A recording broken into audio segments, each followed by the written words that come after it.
Hello everybody, welcome to magnet brains. मैं हूं अनीशा, आपकी अपनी इंग्लिश एजुकेटर। और आज मैं स्टार्ट करने वाली हूं क्लास 11 की जो आपकी वोवन वर्ड्स बुक है, जो कि आपकी इलेक्टिव बुक है, उसकी poem number 9 which is refugee blues. और आज कवर करूंगी मैं इस पोम के MCQs यानी कि मल्टीपल चॉइस क्वेश्चंस। अगर आपने मेरे इस पोम का एक्सप्लेनेशन का वीडियो, समरी का वीडियो, क्वेश्चन एंड आंसर्स का वीडियो नहीं देखा है तो जल्दी से जाइए और देख कर आइए, ताकि आप क्लियरली और बहुत जल्दी फटाफट मेरे सारे क्वेश्चंस का आंसर दे पाएँ। Okay, so now let's begin with our first question. अब आपके सामने क्वेश्चन गिवन रहेगा और दिए रहेंगे 4 ऑप्शंस। इसमें से जो करेक्ट ऑप्शन है, आपको जो लगता है जो सबसे सही ऑप्शन है, उसे आपको करना है tick mark. Okay, so let's begin with our question number 1। Who is the poet of the poem refugee blues? तो जो आपकी पोम है जिसका नाम है रेफ्यूजी ब्लूज़, उसके पोएट कौन है, यानी कि कवि कौन है, किसने पोएम को लिखा है? आपके सामने 4 ऑप्शंस गिवन है। Option number A Robert Frost, option number B William Wordsworth, option number C W.H. Auden, या option number D John Keats. So clearly जिन लोगों ने मेरे एक्सप्लेनेटरी वीडियोस, समरी के वीडियोस, क्वेश्चन एंड आंसर्स के videos देखे होंगे, या एक बारी से एटलीस्ट एक बारी बुक खोल के देखी होगी, तो वो फटाफट से मेरे इस क्वेश्चन का आंसर कर देंगे कि option number C W.H. Auden is the right option to this question. यही इस पोएम के पोएट हैं। अब ये जो पोएट हैं वो एक जर्मन जू थे, यानी कि जर्मनी में रहने वाले एक यहूदी धर्म के इंसान थे।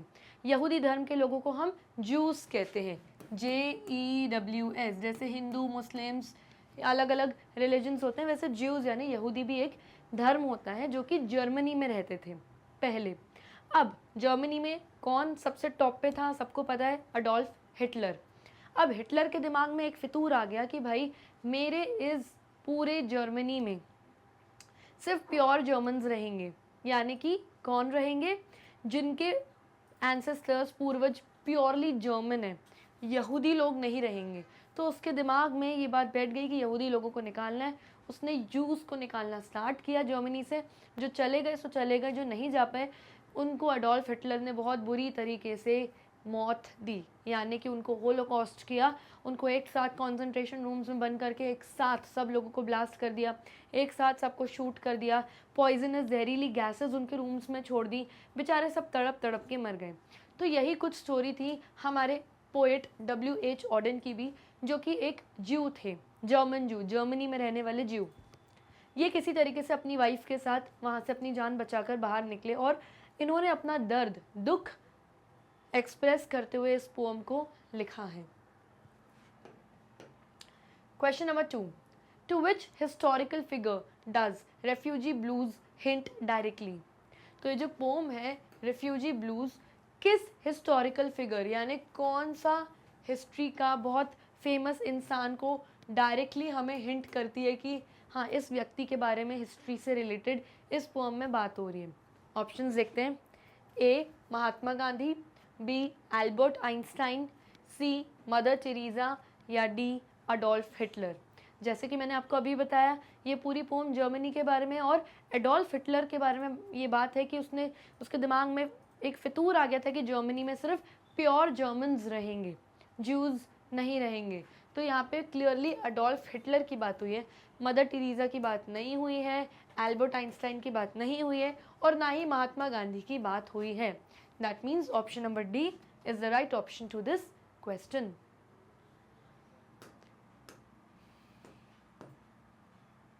Next question, where does the poet of this poem come from? ये पोएम जो है जिसका नाम है रेफ्यूजी ब्लूज, इसके पोएट W.H. ऑडेन कहाँ से आते हैं? Where does he come from, किस जगह से वो बिलोंग करते हैं? तो ऑप्शंस हैं A England, B India, C Australia, या डी जर्मनी। क्लियरली इंडिया तो हो ही नहीं सकता, क्योंकि वो W.H. ऑडेन नाम से समझ में आ रहा है कि वो इंडियन नहीं है। मैंने अभी अभी आपको बताया भी था इंट्रोडक्शन में कि वो एक ज्यू थे, जर्मन ज्यू, यानी जर्मनी में रहने वाले ज्यू। तो क्लियरली उनकी होम कंट्री क्या थी? जर्मनी थी, जहाँ से उनको, उनकी वाइफ और उनके समुदाय, उनके धर्म के लोगों को, यहूदियों को, जर्मन जूस को निकाल बाहर फेंका था और उनके साथ बहुत बदसलूक किया था एडोल्फ हिटलर ने। So option number D Germany is the right option to this question. Next, what form does this poem most closely follow? अब ये जो पोम है क्या फॉर्म फॉलो कर रही है, यानी किस तरीके की है ये पोम? क्या ये बहुत हैप्पी पोम है, क्या सैड पोम है, या अग्रेशन गुस्से से भरी हुई है? किस फॉर्म की है, किस तरीके की ये पोम की जो पूरी टोन है, आप पढ़ोगे तो आपको वो टोन समझ में आएगी, हमें वो बताना है।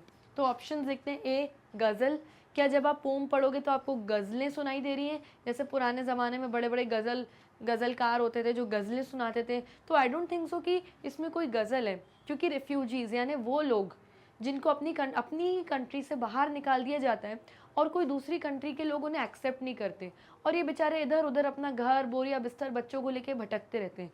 तो ये उन रिफ्यूजीज़ के दुख और दर्द की कहानी है जिनका सब कुछ चला गया। तो गज़ल तो कहीं से कहीं तक नहीं है जब आप ये पोम पढ़ते हो।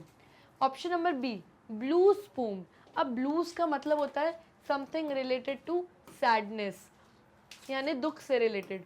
तो यस, रिफ्यूजीज़ की लाइफ में जो दुख था, जो पहाड़ टूट पड़ा था उनके ऊपर, उसके बारे में पोम है, और पोम का नाम भी है रेफ्यूजी ब्लूज़, यानी रेफ्यूजीज़ की सैडनेस, उनका दुख।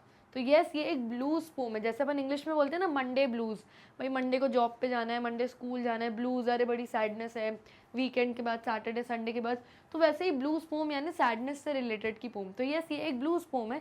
हमारी पोम के नाम में भी रिफ्यूजी ब्लूज़ नाम दिया है। Option C, sonnet. सोनेट यानी वो पोम जिसमें सिर्फ 14 लाइंस होती हैं। यूजुअली विलियम शेक्सपियर जो महान कवि, महान पोएट जो थे, वो सोनेट्स लिखते थे, यानी उनकी जो पोम्स थी वो सिर्फ 14 लाइंस की होती थी। तो क्या ये सोनेट है? अगर आप अपनी पोम की लाइंस काउंट करोगे तो ये 14 लाइंस से कई ज़्यादा हैं, तो ये सोनेट तो है ही नहीं। Option number D, haiku.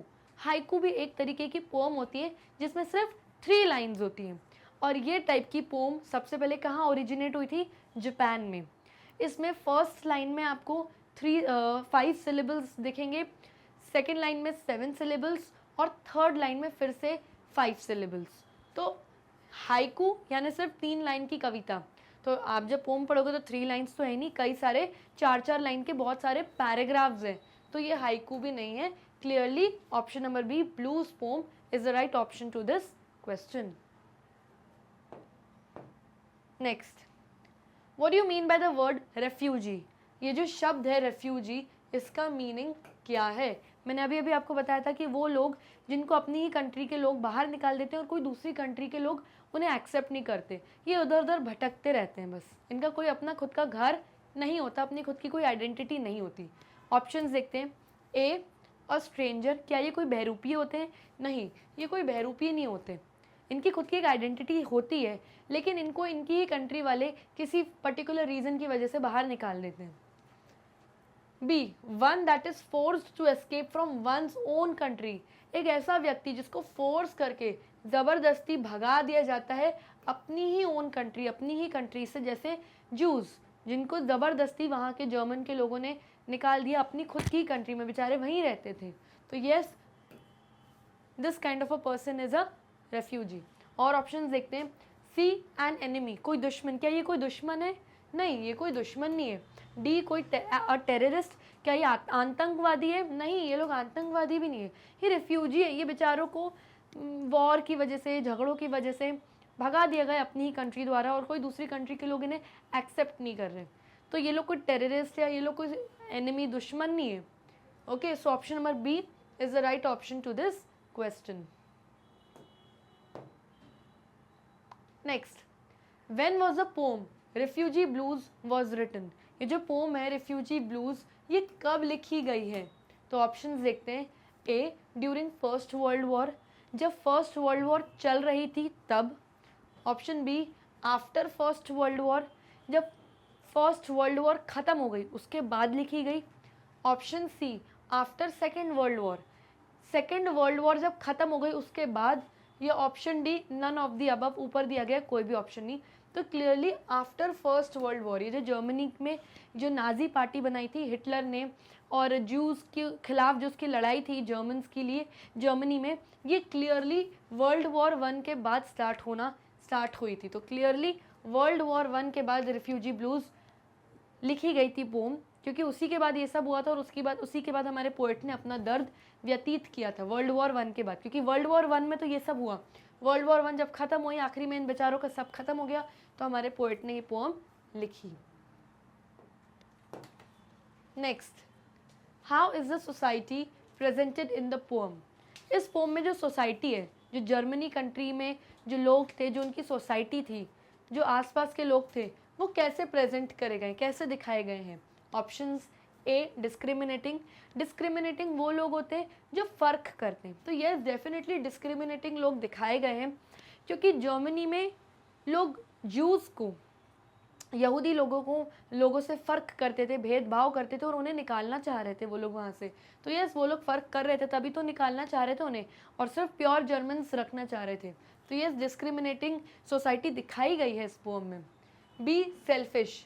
Selfish यानी जो लोग सिर्फ खुद के बारे में सोचते हैं। तो यस जर्मन में सारे लोग जो सिर्फ खुद के बारे में सोच रहे थे कि हमें अच्छी जॉब्स मिले, हमारे बच्चे अच्छे स्कूल्स में पढ़ें, इन ज्यूज़, इन यहूदी लोगों को बाहर निकाल फेंको, ये जाए जिए मरे कुछ भी करे, हमें तो सिर्फ हमसे मतलब है। तो yes German society clearly selfish दिखाई गई है इस पोम में। सी, कोऑपरेटिंग। कोऑपरेटिंग यानी जब आप किसी के साथ कोऑपरेट करते हो, उनके साथ मदद करते हो, उनकी हेल्प करते हो, उनके साथ एडजस्ट होकर चलते हो। तो ऐसी तो कोई जर्मन सोसाइटी दिखाई नहीं गई, क्योंकि इन लोगों ने तो बहुत एनिमल्स से भी ज़्यादा बदतर सलूक किया जूस के साथ। ये option D, both A and B. Option D कहता है कि दोनों, ऑप्शन ए और ऑप्शन बी दोनों सही है। तो यस ऑप्शन ए और बी दोनों सही है, which means option number D is the right option to this question.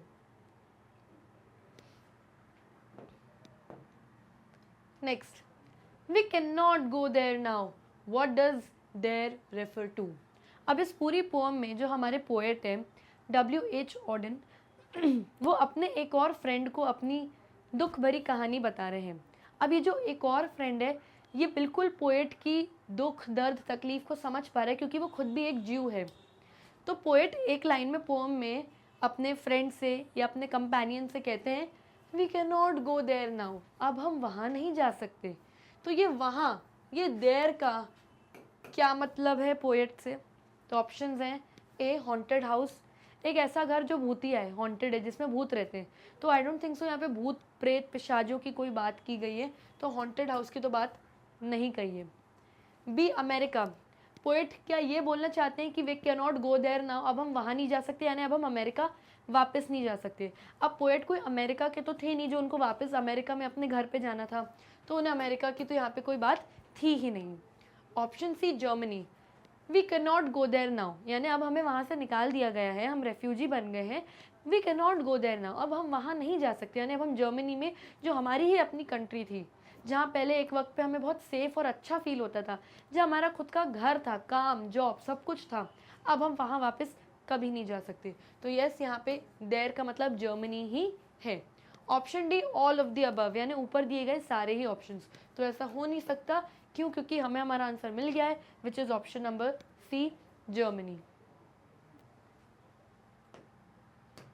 Next, which is not an example of irony in this poem. अब सबसे पहले आयरनी का मतलब समझते हैं। आयरनी का हिंदी में मतलब होता है विडंबना। फॉर एग्जाम्पल यूजुअली हम कहते हैं डॉक्टर का बेटा है तो डॉक्टर ही बनेगा। मान लो वो अगर बहुत छोटा सा कोई क्लर्क बन के रह गया, तो ये कितनी विडंबना की, कितनी आयरनी की बात है कि बाप डॉक्टर और बेटा छोटा सा क्लर्क बन के रह गया। तो ये एक एग्जाम्पल हुआ आयरनी का। ओके, तो अब यहाँ पे इस पोएम में बहुत सारे ऐसे इंसिडेंट्स हैं जहाँ विडंबना की और आयरनी की बात बताई गई है, पर इन चारों ऑप्शंस में से कौन सा एक ऑप्शन या कौन सा एक एग्जाम्पल नहीं है आयरनी का, यानी आयरनी की बात, विडंबना की बात है ही नहीं, हमें वो ऑप्शन को चूज करना है। ठीक, option number A, that animals are treated like humans while Jews are treated like animals. तो ये बहुत बड़ी आयरनी, बहुत बड़ी विडंबना की बात थी कि जर्मनी में जितने भी एनिमल्स थे, एक डॉगी था, उसको ठंड लग रही थी तो जर्मनी के लोगों ने उसको जैकेट पहना के रखी थी, बिल्कुल यहाँ तक पिन करके। एक कैट थी, वो ठंड में काँप रही थी ठंडी में, तो उसको जर्मनी के लोगों ने बोला आओ आओ घर में आओ। तो जानवरों के साथ जर्मनी के लोग अच्छा बिहेव कर रहे थे, लेकिन जो ज्यूज थे, जो यहूदी लोग थे, उनको एनिमल्स यानी जानवरों की तरह ट्रीट कर रहे थे। यानी जानवरों के साथ अच्छा ट्रीट हो रहा है और इंसानों के साथ जानवरों सलूक हो रहा है। तो ये कितनी बड़ी विडंबना की बात है। तो यस, ये विडंबना है, ये आयरनी है, लेकिन ये हमें चूज़ नहीं करना है। हमें तो वो चूज़ करना है जो कि आयरनी का एग्जाम्पल नहीं है। ओके, गलत जो चीज़ लिखी है हमें उसको चूज़ करना है। B option, that many people fear refugees, बहुत सारे लोग रिफ्यूजीज से डरते थे। क्या ये आयरनी की बात है? नहीं, ये आंसर ऑप्शन जो है वो गलत है। यानी कि रिफ्यूजीज को तो जर्मनी के लोग डंके की चोट पे हिटलर के दम पे कह रहे थे बाहर निकलो, हमें रखना ही नहीं है ज्यूज को अपनी कंट्री में। तो इन रिफ्यूजीज से बेचारों से कौन डरेगा, ये तो बेचारे खुद डरे सहमे हुए हैं। तो इसमें आयरनी या विडंबना की कोई बात है ही नहीं। और अगर आयरनी और विडंबना की कोई बात नहीं है, यानी कि आयरनी का एग्जाम्पल नहीं है, विच मीन्स ये ऑप्शन राइट है। Option number C, that the poet can not even visit his own country. ये कितनी विडंबना, कितनी आयरनी की बात है कि खुद पोएट कभी भी अपनी कंट्री वापस जा ही नहीं सकते जहाँ उनका खुद का घर है।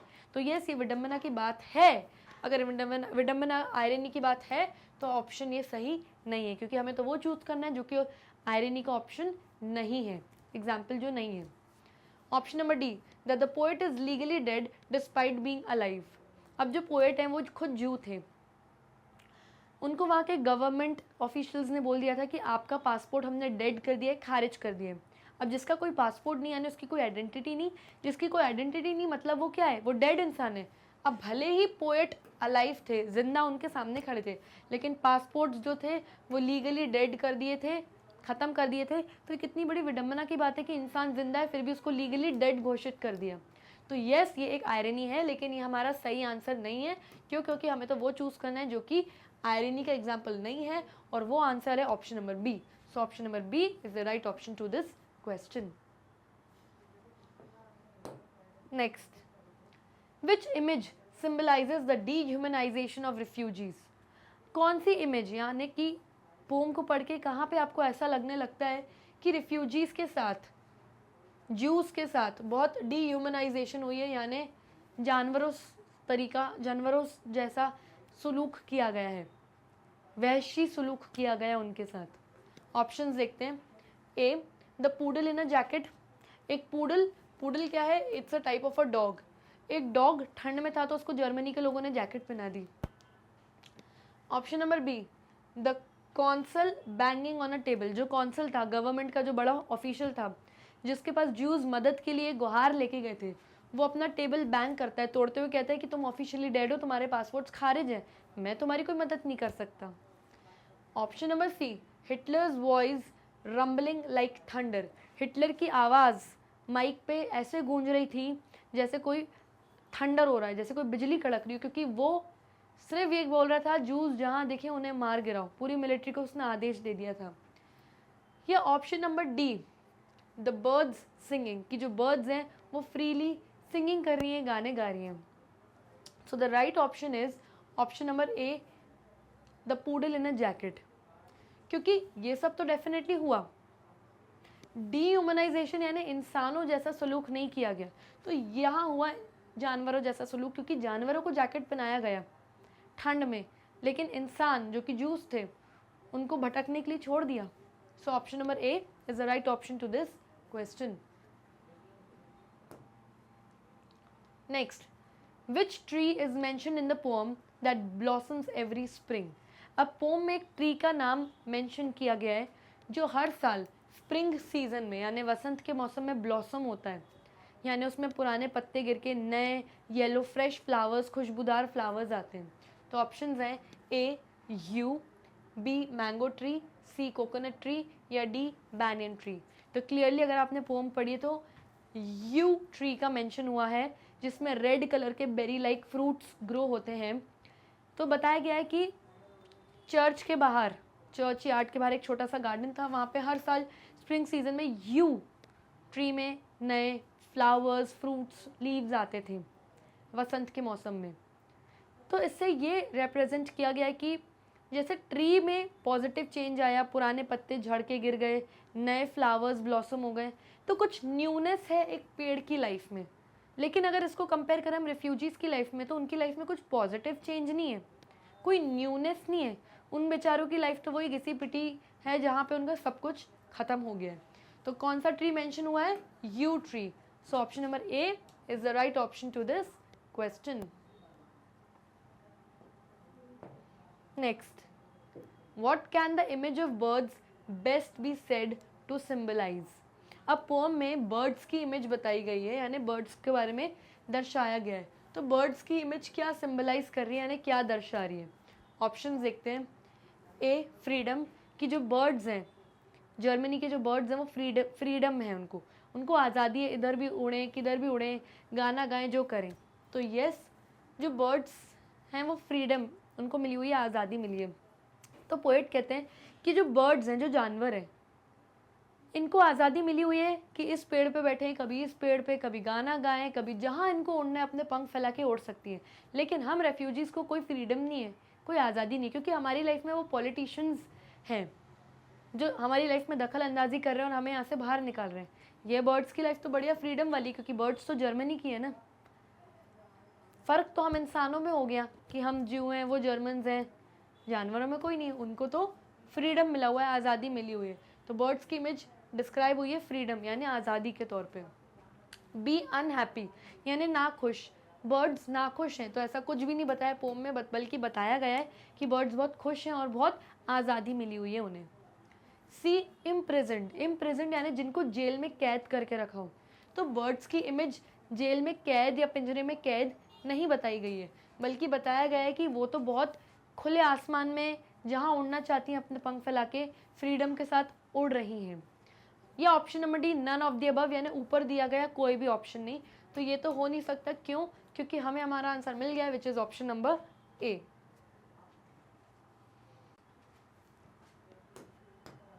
Next, if you've got no passport, you're officially dead. Who said this line in the poem? अब ये जो लाइन है ये आपकी पोम में यूज़ हुई है.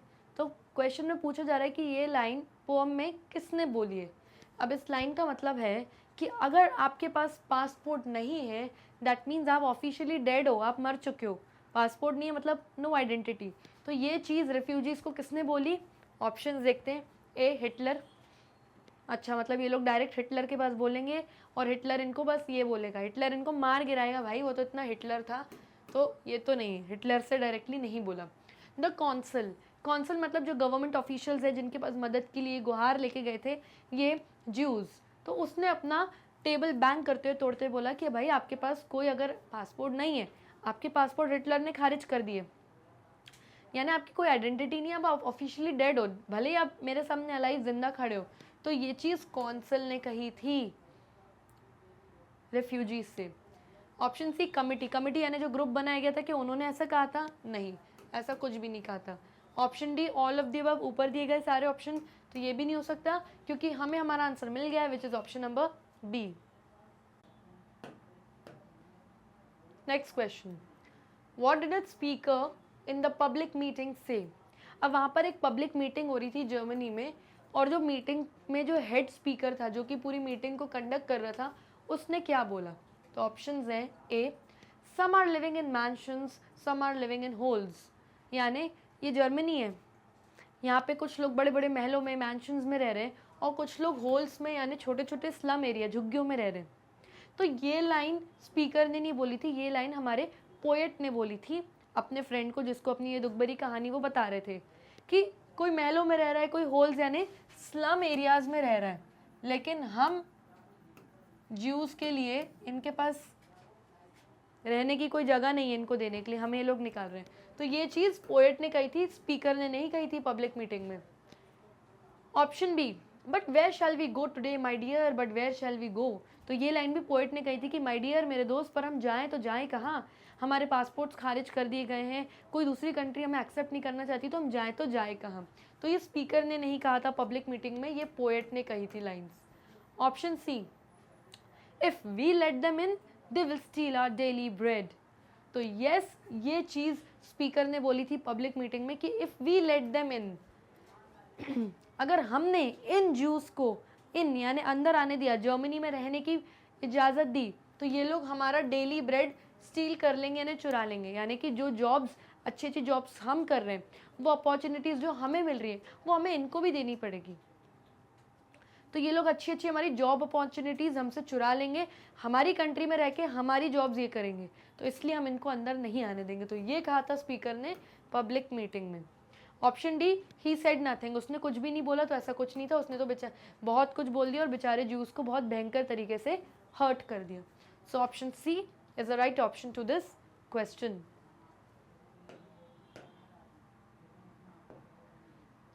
Next, what is the tone of the poet in the poem. अब जो पोएट जिस टोन से अपनी पूरी पोएम बता रहे हैं, उनकी वो टोन कैसी है। तो ऑप्शंस देखते हैं। ए, ग्लूमी, ग्लूमी मतलब सैड, क्या उनकी बहुत दुखी टोन है।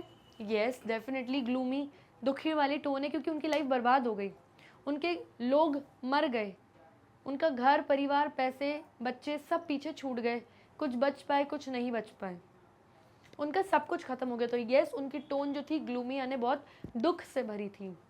बी, एक्साइटेड, क्या वो बहुत एक्साइटेड थे कि अरे हम रेफ्यूजी बन गए, हमारा सब खत्म हो गया। बिल्कुल नहीं। जॉयफुल यानी हैप्पी, क्या वो बहुत खुश हो के अपनी दुख भरी कहानी बता रहे थे। Not at all. अग्रेसिव, क्या उनके अंदर गुस्सा था जर्मन्स के खिलाफ। बिल्कुल भी नहीं, क्योंकि वो इतना हेल्पलेस फील कर रहे थे, क्योंकि उनके पास सब कुछ बचा ही नहीं था, सब खत्म हो गया था, बड़ी मुश्किल से तो उनकी जान बची थी। So option number A, gloomy, is the right option to this question. Next, what is the theme of the poem. ये जो पोएम है इसकी थीम क्या है, यानी बेसिकली ये पोएम है किस बारे में। तो ऑप्शंस देखते हैं। ए, आइसोलेशन, आइसोलेशन यानी अकेलापन। तो यस, जर्मन्स ने जूस को बिल्कुल अकेला छोड़ दिया, अलग थलग कर दिया। अब ये लोग जाके जिए मरे, उससे जर्मन्स को कोई मतलब नहीं था, तो यस आइसोलेट कर दिया। तो यस, आइसोलेशन एक थीम बताई गई है पोएम में। बी, पेन, पेन यानी दुख दर्द तकलीफ। तो यस, उन रिफ्यूजीज का दुख दर्द और तकलीफ पोएट ने इस पोएम में बताया है अपनी मुंह ज़बानी की, कैसा उनको फील हुआ था जब उनको अलग कर दिया था जर्मनी से। सी, सेपरेशन यानी किसी से सेपरेट हो जाना, अलग हो जाना। तो यस, जर्मन्स ने खुद से सेपरेट कर दिया था, अलग कर दिया था ज्यूस को बड़ी बेरहमी से और बुरी तरीके से। तो यस, सेपरेशन भी एक थीम बताई गई है कि अपने घर से सेपरेट होना, अपनी कंट्री से अलग होने का जो दुख होता है वो कैसा होता है। Option D, all of the above. तो yes, all of the above is the right option to this question.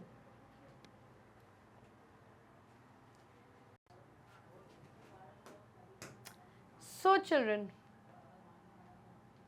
here we come to the end of this session. I hope आपको सारे MCQs अच्छे से समझ में आ गए होंगे। आप चाहें तो हमारे वीडियोस YouTube पर भी देख सकते हैं, जो वहाँ ना मिले तो हमारी वेबसाइट पे जाइए which is magnetbrains.com। जैसे आप वेबसाइट पे जाएंगे इस तरीके का एक पेज आएगा। फॉर एग्जाम्पल क्लास 11th के वीडियोस देखने तो इस पर क्लिक करिए। जैसे ही क्लिक करेंगे आपके पास ऑप्शंस आ जाएंगे। फॉर एग्जाम्पल इंग्लिश की वोवन वर्ड्स के वीडियोस देखने तो इस पर क्लिक करिए। जैसे ही क्लिक करेंगे तो वोवन वर्ड्स के जितने भी वीडियो लेक्चर्स हैं उसकी लिस्ट आपके सामने आ जाएगी।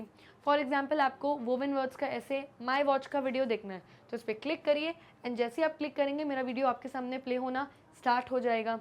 And do not forget to like, subscribe and share our YouTube channel, क्योंकि Magnet Brains free of cost quality education आपके घर तक पहुँचा रहा है। तब तक के लिए bye bye and take care.